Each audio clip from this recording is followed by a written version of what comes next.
हज़रत अब्दुल्ला बिन अब्बास रज़ी अल्लाह ताला अन्हुमा से रिवायत है, वो फरमाते हैं कि मोहसिन आज़म सल्लल्लाहु ताला अलैहि वसल्लम ने फरमाया, अबग़ज़ुन्नास इलल्लाहि सलासतुन, अल्लाह के नज़दीक सबसे ज़्यादा मबगूज़ जिनसे अल्लाह सख्त नाराज़ है, तीन लोग हैं। नंबर एक, मुल्हिदुन फ़िल हरम, हरम में कजरवी करने वाला।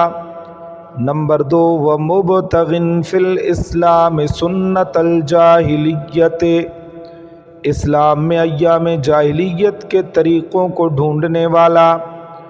नंबर तीन, व मुत्तलिबुन दम इम्रिइम मुस्लिमिन बिगैर हक़्क़िन लियुहरिक़ दमहु, किसी मुसलमान के खून नाहक का तलबगार ताकि उसके खून को बहाए।